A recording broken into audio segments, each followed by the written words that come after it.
Hi, everybody. This is Silvio Canto in Dallas, Texas on Monday, June the 8th, and welcome to our video commentary. Well, there's so much going on. You may have missed the story of the New York Times. Last week, Senator Cotton, Republican of Arkansas, wrote an op-ed piece on the New York Times editorial section. I'm sure you're familiar with the fact that many senators, congressmen, governors write op-ed pieces in our newspapers, whatever it may be. It's a very common thing to do.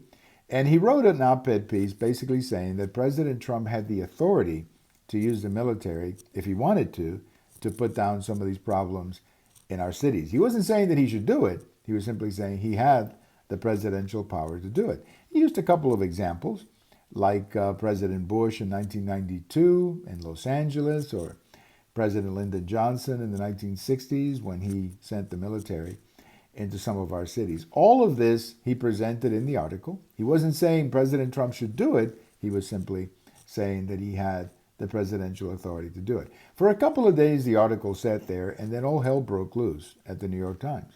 People were calling in sick in protest over publishing the article. People in the editorial section were saying that the article was propaganda and militaristic and so on and so on. Now, why the New York Times didn't just find another opinion and put it next to Senator Cotton and say, okay, let's have a debate about this.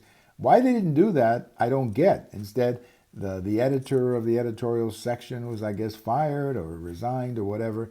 And frankly, the New York Times doesn't look very good after all of this.